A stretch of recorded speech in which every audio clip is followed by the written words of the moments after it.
అందరికీ మరణాత. మోషే సుఖోపవాస 40 దినముల ధ్యాన దీపికలో నుండి 24వ అంశము మన ఆత్మీయ తండ్రి దేవదాస్ అయ్య గారు వివరించిన వివరంలో నుండి ఈ దిన వర్తమానం మనము ధ్యానం చేసుకుందాం. ఈ దిన అంశం ఏంటంటే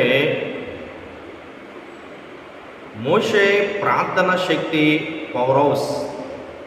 మోషే ప్రార్థన శక్తి పవర్ హౌస్. పవర్ హౌస్ మోషే ప్రార్థన శక్తి. వాక్య ధ్యానము కొరకు కీర్తన గ్రంథంలో నుండి కీర్తనకారుడైన దావీదు మహారాజు ధ్యానించిన ధ్యానంలో నుండి మనం కొన్ని మాటలను ధ్యానం చేసుకుని ఈ దిన ఆశీర్వాదం మనం పొందుకుందాం. కీర్తన గ్రంథం 25వ అధ్యాయము మొదటి 4 వచనాలు చదువుకుందాం. యెహోవా నీ దిక్కున చూసి నా ఆత్మను ఎత్తుకొనుచున్నాను. నా దేవా నేను నమ్మకించి ఉన్నాను. నన్ను సిగ్గుపడనీయకము. నా శత్రువులను చూసి నా శత్రువులు నన్ను గూర్చి ఉచ్చనింపనీయకము. నీ కొరకు కనిపెట్టు వారితో ఎవడను సిగ్గునందడు.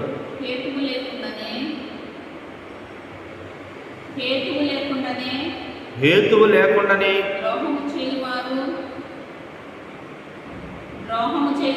ద్రోహం చేయువారు సిగ్గునందుదురు. యెహోవా నీ మార్గము నాకు తెలియచేయము.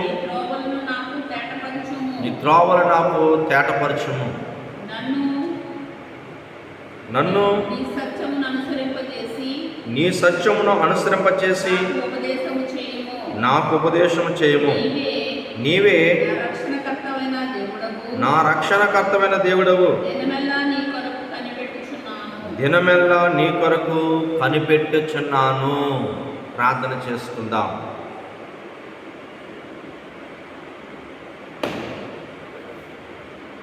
మహాపరిశుద్ధుడైన మా తండ్రి,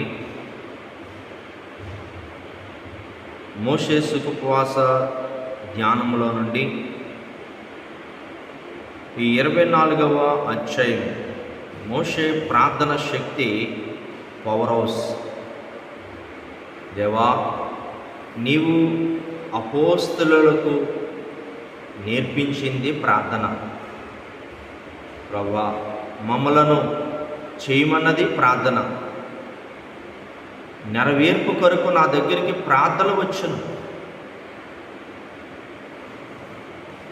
నేను కరుణించి మీ ప్రార్థనకు కనికరము దయచేదును అనుచున్న తండ్రి, నీకు వందనము. మోషే ప్రార్థించగా ఇశ్రాయేలులకు జయమిచ్చిన తండ్రి, ఇదిగో మరొకసారి ఆ జయమును ధ్యానించబోచున్నాం. మాకును మా కుటుంబాలకును సంఘములకును వినిచున్న వారందరికీ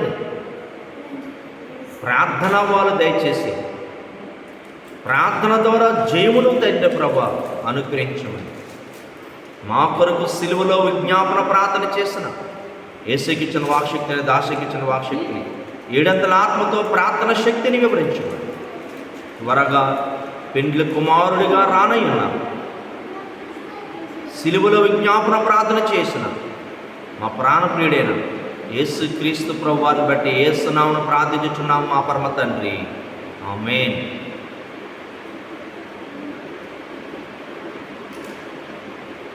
ప్రార్థన వినుడి పావనుడా, ప్రార్థన మాకు నేర్పుమయ్యా, ప్రార్థన వినుడి పావనుడా, ప్రార్థన మాకు నేర్పుమయ్యా. శ్రేష్టమైన భావము గూర్చి శిష్య బృందముకు నేర్పితివి, శ్రేష్టమైన భావము గూర్చి శిష్య బృందము నేర్పితివి. ప్రణుతించగలము పరలోక ప్రార్థన నేర్పుమయ్యా,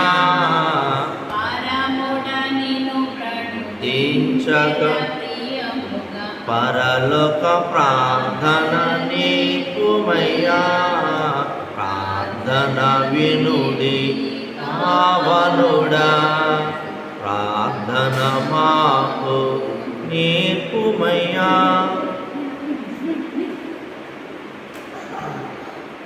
ఇక్కడ మోషే ప్రార్థన శక్తి పౌరోస్ ఎక్కడో ఉంటుంది. దాని పవరు ఎక్కడికైనా వెళ్తుంది. స్విచ్ ఇంట్లో వేస్తే బయట ఉన్న లైట్ కూడా వెలుగుతుంది. ఈరోజు మన ప్రార్థన శక్తి ఎంత విలువైనదో ఇశ్రాయేలు ప్రజలకు మోషే ప్రార్థన ద్వారా అటు ఐగుప్తులకు, శత్రులైన అమాలీలకు, ఇశ్రాయేలు ప్రజలకు ప్రార్థన శక్తిని తెలియజేస్తున్నాడు. అందుకే ప్రభు కూడా మనకు నేర్పించింది ప్రార్థన.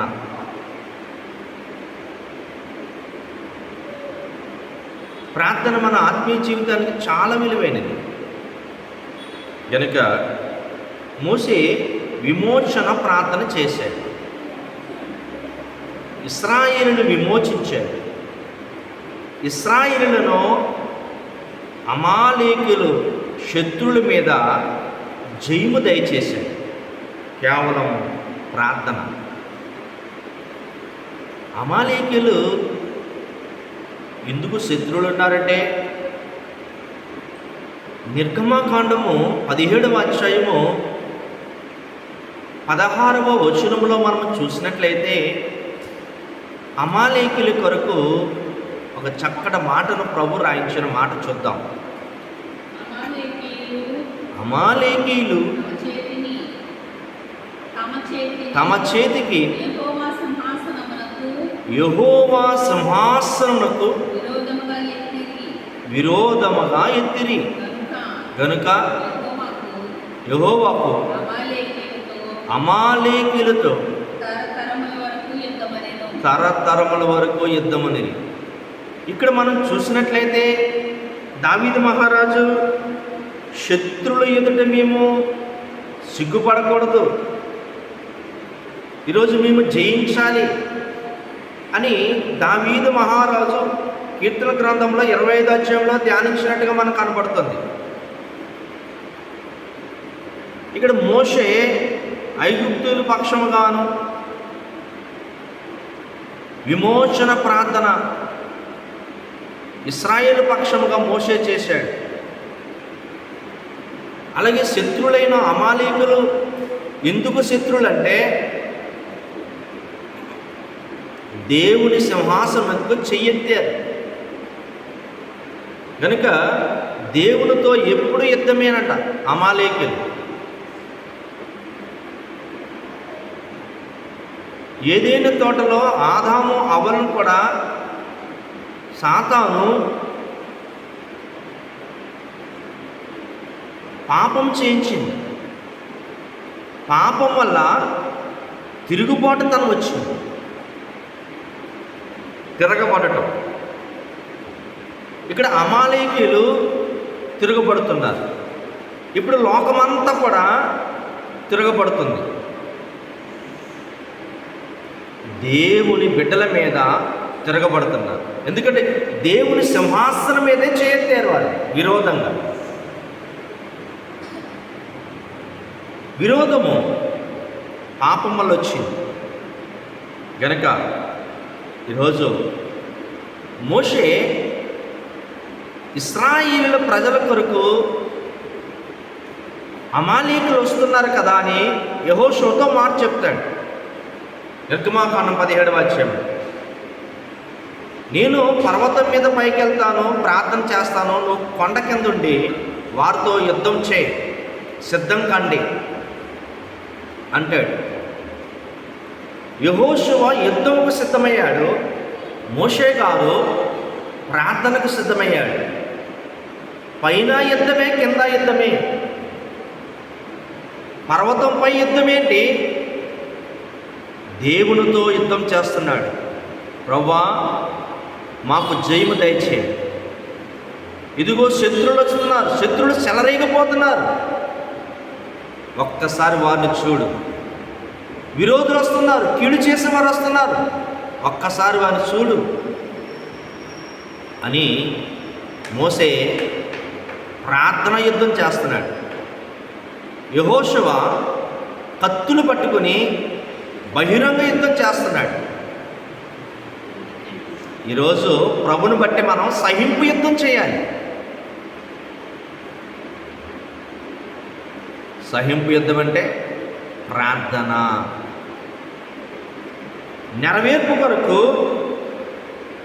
నెరవేర్పు నిమిత్తం ప్రార్థన వెళ్ళును కనుక దేవుడు కనికరమ కిందకి దించును. ఇక్కడ మోషే ప్రార్థన శక్తి పౌరోస్.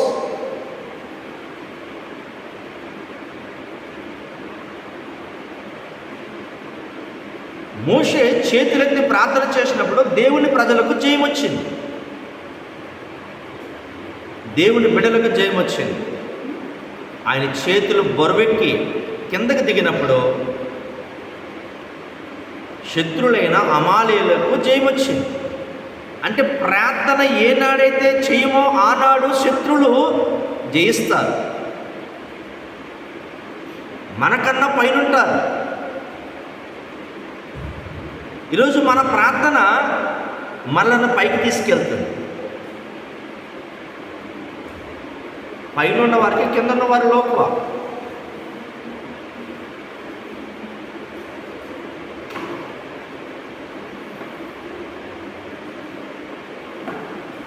బ్రిటిష్ వారు పరిపాలిస్తున్నప్పుడు రంపచోడవరం ప్రాంతంలో మన్యములో కొండ మీద నుంచి కొంతమంది మన్యవాసులు కింద బ్రిటిష్ ప్రభుత్వం నుంచి వస్తున్న వారిని తుపాకులుండి కూడా, ఆయుధాలుండి కూడా ఏమీ చేయలేకపోయాడు. పైనుంచి రాళ్ళు దొల్లించేశారు. కిందకెళ్ళి ఒకరొకరి మీద పడగా వారు అందరూ చనిపోయారు. అందుకే పైనున్న వారు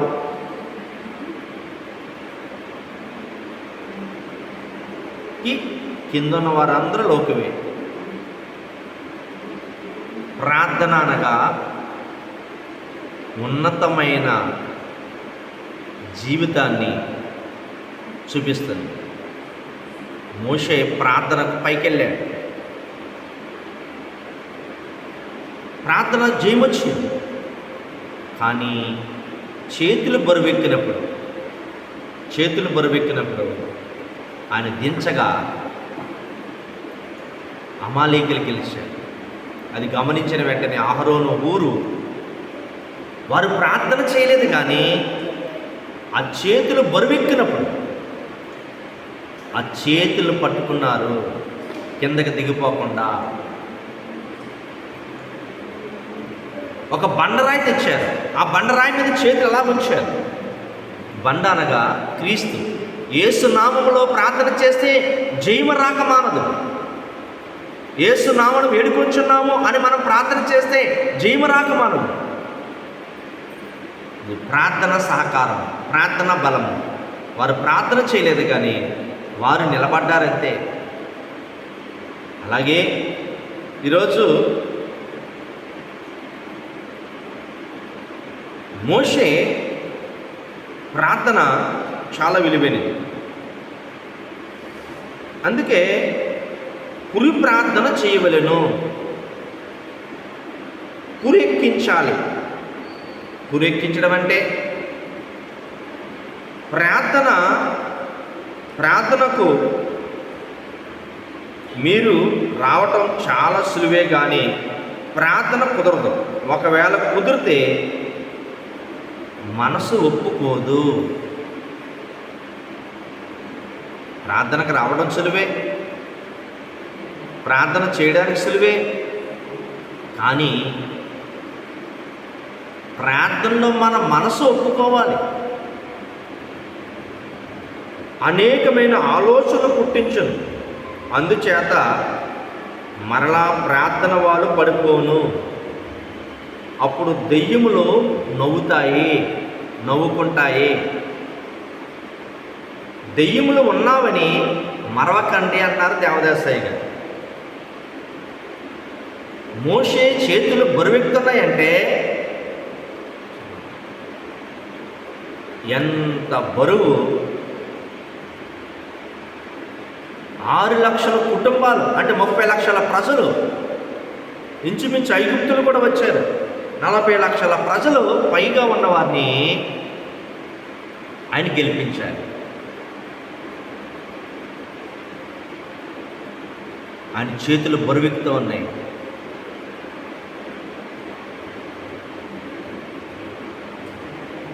మన ఆలోచన మారకూడదు, మన ఆలోచన విధానం మారకూడదు.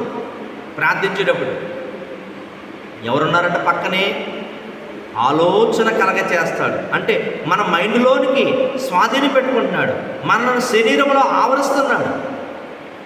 ఈరోజు ఆయన చేతులను దించేస్తున్నాడు. భారం పెరిగిపోతుంది.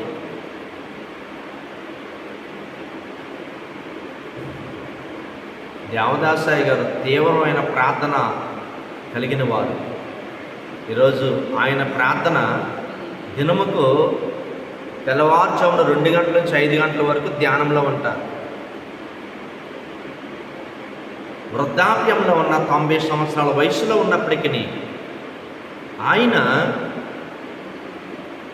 మోకాల కింద దిండు లేదు, మొగచే కింద దిండు లేదు.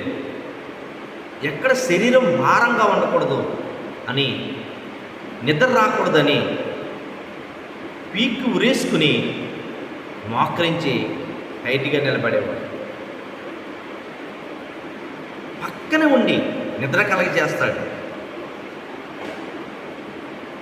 చావనేన సస్తాను కానీ నేను నిద్రమత్తులో ఉన్నాను, నా శరీరాన్ని దానికి అవకాశం ఇవ్వను. ఇక్కడ వెంటనే అహరోను ఊరు ఆయన భార వస్తువుల చేతుల మీద వారు ఆనుకున్నారు. అక్కడికి వారు ఆనుకోలేకపోతుంటే ఒక బండ తీసుకొచ్చారు. ఆ బండే క్రీస్తు. కనుక ఇక్కడ మనం చూసినట్లయితే ప్రార్థించిన క్రైస్తవుడు శక్తిహీనుడైన క్రైస్తవుడు. అందుకే యేసయ్య మనకు నేర్పించింది అన్నిటికంటే గొప్పది ప్రార్థన. ఎక్కువ పనులు ఉన్నప్పుడు ఎక్కువ ప్రార్థన చేయవలను, అప్పుడు అక్కడికక్కడే సఫలమై. ఈరోజు మన ప్రార్థనా జీవితం ఎంత? దినముకు 24 గంటలు, ఉదయకాలం 12, రాత్రికాలం 12. ఈ 24 గంటల్లో మనం చూసినట్లయితే 2 గంటల 40 నిమిషాల ప్రార్థన తక్కువ ఉండకూడదు.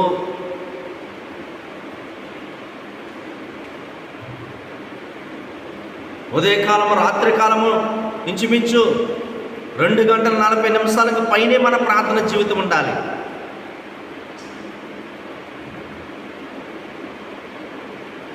పురెక్కించడం అంటే చెడు ఆలోచన రాకుండా యథార్థంగా ప్రార్థించాలి. మోషే అంత పవర్ హౌస్ ఆయన ప్రార్థన శక్తి ఉందంటే 960 గంటల మనోనిదానంతో ఉన్నాడు. ఈరోజు అన్ని లక్షల కుటుంబాలకు జయమి తీసుకొచ్చాడు. విమోచన ప్రార్థన, శత్రువుల నుండి, ఐగుప్తుల నుండి, పాపముల నుండి, దాసత్వముల నుండి ఆయన విడిపించాడు. అలాగే శత్రువుల నుండి కూడా విడిపించాడు. ఈరోజు లోకమంతా శత్రువులే, విరోధులే. దేవుని సింహాసనం మీద ఎలాగో విరోధంగా వారు అమాలేకులు చేతెత్తారో, ఇప్పుడు దేవుని పెట్టాలంటే విరోధముతో అందరూ చేతులెత్తుతున్నారు. కనుక క్రైస్తవుడా, ఈరోజు మనము చేయవలసింది, ప్రార్థించని క్రైస్తవుడు శక్తిహీనుడే. కనుక ఈరోజు మన ప్రార్థనకు పురెక్కించాలి.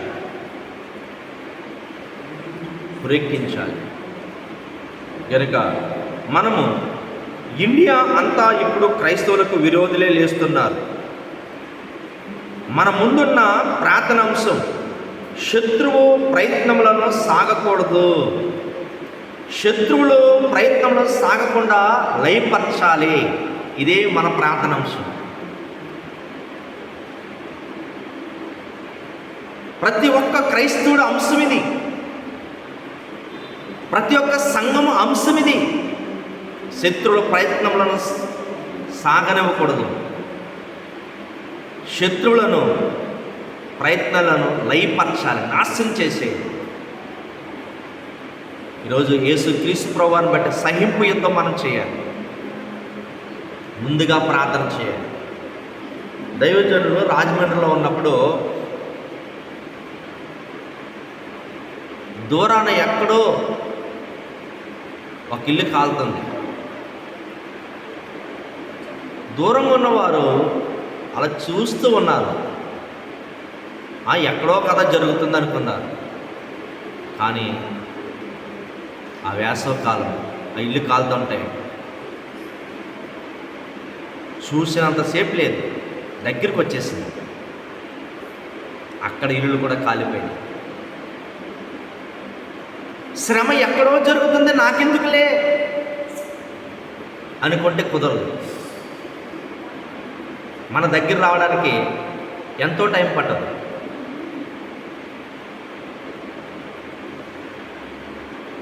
యేసుక్రీస్తు ప్రభు రాకడ వచ్చేటప్పుడు భూలోకమంతా తిరగబడతారు. భూలోకమంతా విరోధంగా ఉంటారు. అతకదు పసుకదు. రాజ్యాల మీద రాజ్యాలు, జనాల మీద జనాలు, దేశాల మీద దేశాలు, కుటుంబాల మీద కుటుంబాలు, అత్త మీద కోడలు, కోడల మీద అత్త, అందరూ విరోధంగా చేయిస్తారు. ఈరోజు ఆ విరోధంలో మనలందరినీ కూడా సమాధానపరచగలిగేదే ప్రార్థన. పురెక్కించు ప్రార్థన ఉండాలి. మనం ప్రార్థన చేసేటప్పుడు యథార్థంగా సత్యముతో మనం ప్రార్థించాలి. అప్పుడు కనికరం కిందకు వచ్చి మనకు జయం వస్తుంది. కనుక ముందున్న ప్రార్థన అంశం గురించి ముందుగానే ప్రార్థన చేసి ప్రతిఫలం పొందిన వారిని మనం ధ్యానం చేసుకుంటే బైబిల్ గ్రంథంలో చాలామంది ఉంటారు.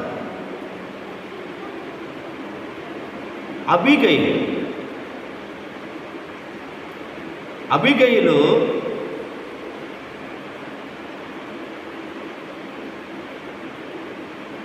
తన భర్త అయిన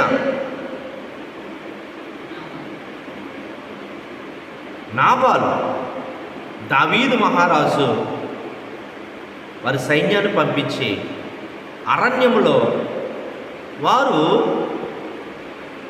గొర్రె బొచ్చు కత్తిరించుతున్నారు. వారికి పండగ దినం గనక వారింటికి అన్నపానముల కొరకు పంపిస్తారు. ఆ దావీదెవడు అని నాబాలు మొరటగా సమాధానం ఇస్తాడు. హేళన చేస్తాడు, దూషించి అవమానించి పంపేస్తాడు. వెంటనే పనివారు అబీగయిలుకి ఒక మాట చెప్తారు. అమ్మా, నీ భర్త ఎంత పని చేశాడో. దావీదు అరణ్యములో ఉన్నప్పుడు మన మందకు ఏ హాని జరగలేదు. ఏ ఒక్క గొర్రె చనిపోలేదు, దొంగిలించబడలేదు. మేము కూడా చాలా సంతోషంగా ఉన్నాం. వాళ్ళే రాత్రి పగలు కావాలన్నారు. ఇప్పుడు ఆయన వచ్చాడంటే మనలందరూ దోచుకుంటాడు. మన యజమానుడు చాలా పొరపాటు చేశాడు అని చెప్పగానే అప్పటికప్పుడు వాళ్ళ పనివారి కోసం వండిన వంట అంతా కూడా అబిగయలు సిద్ధపరిచి, వారి సైన్యానికి ఎంత అవసరమో అంత సిద్ధపరిచి ఆమె వెళ్తుంది. దావీదు ఈ అవమానం వినగానే వచ్చి నాబాలు వారిని హతమ చేయడానికి వస్తాడు. మార్గ మధ్యలోనే అబిగయలు అంటది, నేనే తప్పు చేశాను, నన్ను క్షమించు అని తన భర్త పక్షాన వెళ్ళి పాదాభివందనం చేస్తుంది. ఇది తన భర్త పక్షాన క్షమాపణ అడుగుతుంది. నేనే ఆ తప్పు చేశానని క్షమించు అని. తన ముందున్న అంశం, తన భర్త, తన ఆస్తి అవన్నీ కూడా నశించిపోకుండా ముందుగానే వెళ్ళి వేడుకుంటుంది.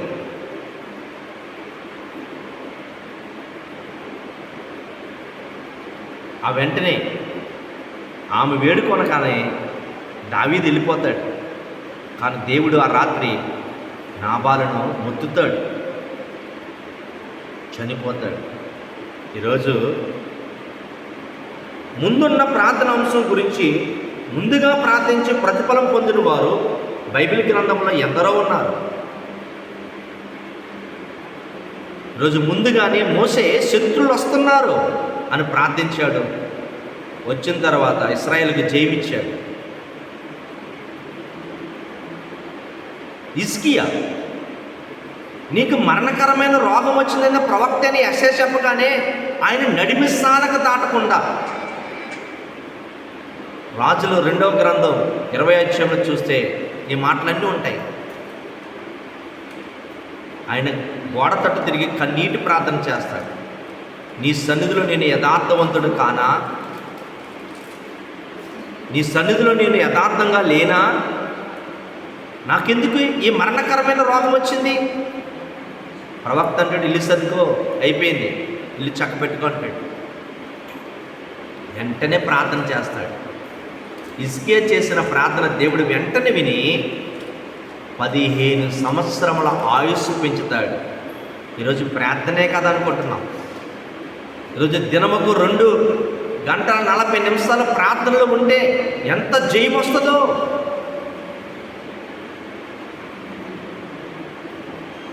ఈరోజు అన్నిటి యందు మన చేయి పైన ఉంటుంది. అలాగే హిజ్కియా రాజు, అష్షూరు రాజు వచ్చినప్పుడు, చుట్టుముట్టినప్పుడు ఆయన హెచ్చైన ప్రార్థన చేస్తాడు.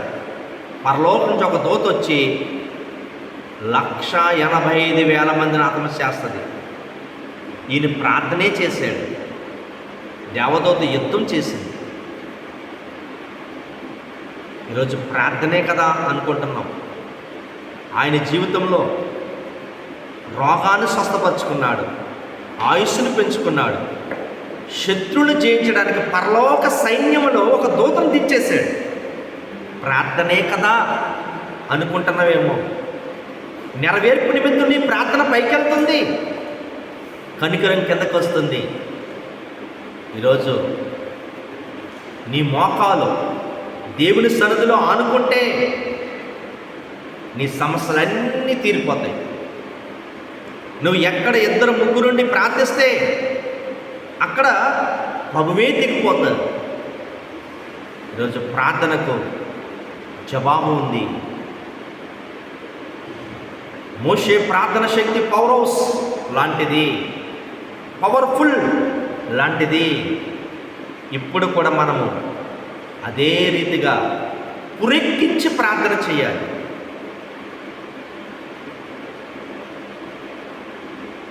ఎస్తేరు, మొర్దెకై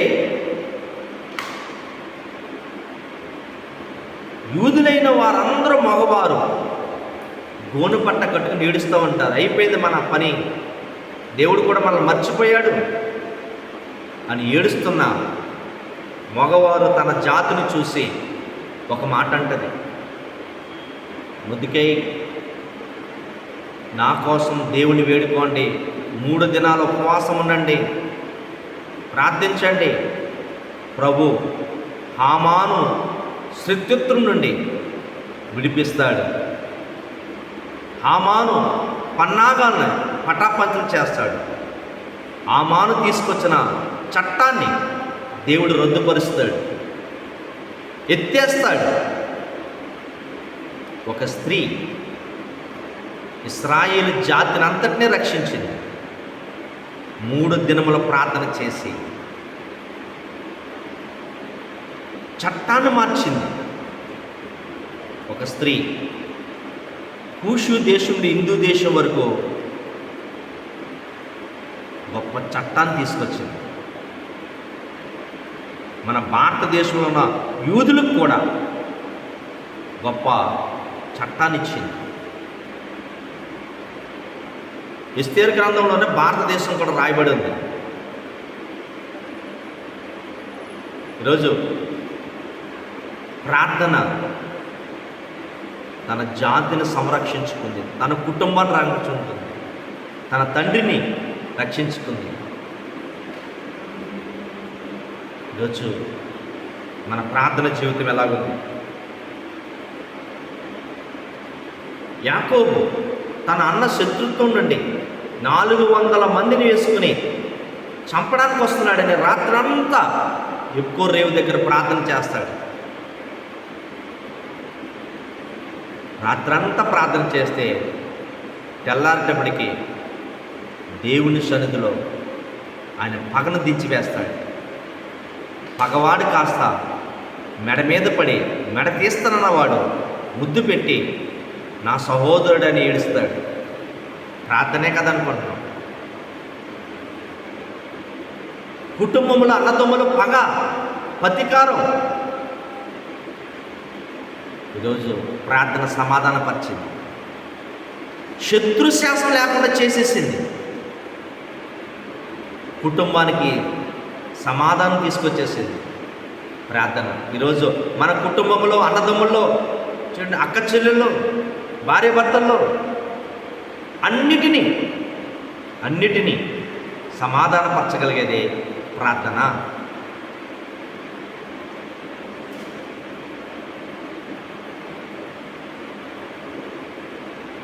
అలాగే యోనా సన్నిధి నుండి పారిపోయి నినివే పట్టణానికి వెళ్ళవలసిన వాడు తర్సిస్ పట్టణానికి వాడెక్కినప్పుడు, అపాయం వచ్చినప్పుడు, నన్ను సముద్రంలో పడవేయమనగానే చీటీ మీద వచ్చినప్పుడు, ఆ చీటీ ఆయన పేరు వచ్చినప్పుడు, ఆయన ఈ ఆకాశానికి భూమికి సృష్టికర్త అయిన దేవుడు చెప్పింది చేయలేదు, నన్ను సముద్రంలో పడేయండి, మిమ్మల్ని అందరూ రక్షిస్తాడు దేవుడు అంటే వారు సముద్రంలో పడవేస్తే చేప కడుపులోకి వెళ్ళినప్పుడు ఆయన ప్రార్థన చేస్తాడు, ప్రభువా నీ సన్నిధిలో నిలబడితే నేను నా మొక్కుబళ్ళన్నీ చెల్లించుకుంటాను. ఈరోజు ఆ పెద్ద మత్స్యముకు ఆజ్ఞించి అది చక్కగా తన గమ్యాన్ని నినివే పట్టణం చేరుస్తుంది. సన్నిధిలో ఉన్నప్పుడు ప్రార్థించలేదు, అపాయం సముద్రములో పాతాళ ద్వారంలో అగాధంలోకి వెళ్ళిపోయినప్పుడు, ఇంక అవకాశాలు ఏమీ లేనప్పుడు ప్రార్థన మొదలుపెట్టాడు. ఆ ప్రార్థన ఆయనను ఈరోజు ఒక మత్స్యమును మనసు మార్పించి దేవుడు ఎంత చక్కగా తీసుకెళ్ళిపోయాడు. ఎందుకంటే నీ మనమే వినగానే నీ తండ్రి ఒక్కొట్టు నెరవేర్చినంతయు తెలిసిన. నువ్వెప్పుడు ప్రార్థన చేస్తే అప్పుడు సిద్ధంగా ఉన్నాడు, కానీ ఆ ప్రార్థన చేసేంత వరకు ఆయన అలా చూస్తూనే ఉంటాడు. ఈరోజు ప్రార్థన ఆగింది, శత్రువులు గెలిచారు. ఈరోజు మన జీవితాంతము ప్రార్థన ఆగకూడదు. మన ఊపిరి ఎంత అవసరమో, ఊపిరి పీల్చుకోకపోతే ఎలా బ్రతకలేమో, ప్రార్థన చేసుకోకపోతే బ్రతకలేము. మోషే ప్రార్థన శక్తి పౌరస్ అవుతే ఈరోజు మనకు కూడా అంత గొప్ప శక్తిని ప్రభువైన యేసుక్రీస్తు మన కోసం సిలువలో విజ్ఞాపన ప్రార్థన చేసి, నాతో వచ్చిన వాడిని ఎంత మాత్రం త్రోసివేయను, నా నామాన్ని ఏదడిగినా నేను చేస్తాను, అడుగుట వాటికంటే ఊహించిన వాటికంటే అత్యధికమైన కార్యాలు చేస్తాను. ఈరోజు ప్రతి కుటుంబానికి ఈరోజు ప్రార్థన చాలా అవసరమైనది. ఇంటికొకరు ప్రతి ఒక్కరు ప్రార్థన పరులుగా ఉండాలి. సంఘంలో ప్రతి ఒక్కరూ ఖచ్చితమైన ప్రార్థన పరులుగా ఉండాలి. వారికి వచ్చిన వ్యాధి అయినా, బాధ అయినా, అప్పులైనా, శోధనైనా ఏదైనా సరే ప్రార్థన నెరవేర్పు నిమిత్తం పైకి వెళ్ళను, పైనుంచి కనికరము కిందకు వచ్చి దేవుడి గొప్ప కార్యములను చేయను. ఈ రోజు నుంచి ఎవరైనా ప్రార్థన కనుక నిర్లక్ష్యంగా ఉంటే ఇప్పుడే దశమ భాగం మనం ఎలాగిస్తామో దేవునికి సమయం కూడా ఇవ్వాలి. 2 గంటల 40 నిమిషాలు ప్రార్థిస్తే అందరికన్నా పైగా మనం ఉంటాం. అందరికి లోకంలో సాతాను కన్నా పైగా మనం ఉంటాం. అలాగ ఉండగలిగే శక్తిని ప్రభు మనలకు అనుగ్రహించి, మోషే పర్వతం ఎక్కి ప్రార్థన పవర్ఫుల్గా ఎలాగ ఉందో అటువంటి ధన్యత ప్రభు ఎన్న వాక్యాన్ని బట్టి మన అందరికీ అనుగ్రహించును కాక. ఆమేన్.